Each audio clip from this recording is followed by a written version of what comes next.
আরও ৩১ জন বাংলাদেশিকে যুক্তরাষ্ট্র থেকে দেশে ফেরত পাঠানো হয়েছে। সোমবার সন্ধ্যা ৭টায় যুক্তরাষ্ট্রের একটি বিশেষ সামরিক ফ্লাইটে হজরত শাহজালাল আন্তর্জাতিক বিমানবন্দরে পৌঁছান তারা।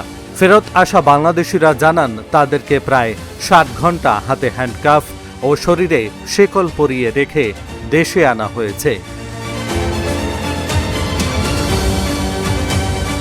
যুক্তরাষ্ট্রে বৈধ কাগজপত্র না থাকায় বাংলাদেশি অভিবাসীদের যেভাবে হাত পা বেঁধে বিশেষ সামরিক ফ্লাইটে দেশে ফেরত পাঠানো হচ্ছে তা শুধু অমানবিকই নয়, এটি সরাসরি মানবাধিকার লঙ্ঘন।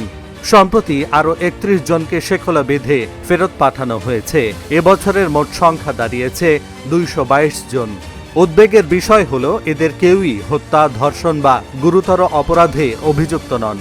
তাদের অপরাধ শুধু বৈধ কাগজপত্র না থাকা। তারপরও ৯ ঘণ্টারও বেশি সময় বিমানের ভেতরে হাত পা বাঁধা অবস্থায় আটকে রাখা কোনো সভ্য রাষ্ট্রের মানদণ্ডে মানানসই নয়। এই অমানবিক আচরণের বিরুদ্ধে বাংলাদেশ সরকারের কঠোর প্রতিবাদ থাকা উচিত ছিল, কিন্তু পররাষ্ট্র মন্ত্রণালয়, যুক্তরাষ্ট্র সহ বাংলাদেশ মিশন কিংবা প্রবাসী কল্যাণ মন্ত্রণালয়ের পক্ষ থেকে কোনো দৃশ্যমান প্রতিক্রিয়া পাওয়া যায়নি। সরকারের এই নীরবতার প্রশ্ন তোলে বাংলাদেশের নাগরিকদের মর্যাদা রক্ষার দায়িত্ব কি তারা ভুলে গেছেন, নাকি পররাষ্ট্র নীতিতে নির্দিষ্ট দেশের প্রতি অতিরিক্ত নির্ভরশীলতা এই নীরবতার জন্ম দিয়েছে।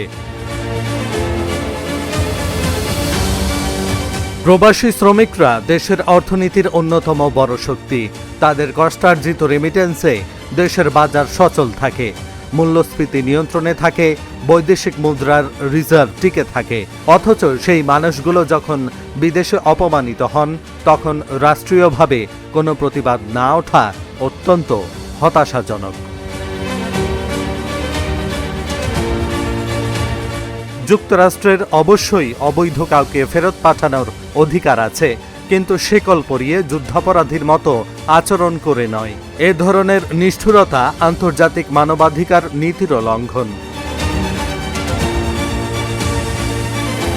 মানুষ প্রত্যাশা করে বাংলাদেশ সরকারকে অবিলম্বে যুক্তরাষ্ট্রের কাছে আনুষ্ঠানিক নোট প্রদান করবে, কারণ নাগরিকের মর্যাদা রক্ষার প্রশ্নে নীরবতা অপরাধের মতোই লজ্জাজনক। এই ঘটনার সুষ্ঠু তদন্ত, প্রত্যেক ফেরতপ্রাপ্ত শ্রমিকের বক্তব্য গ্রহণ এবং তাদের মানসিক ও আইনি সহায়তা দেয়া রাষ্ট্রের কর্তব্য।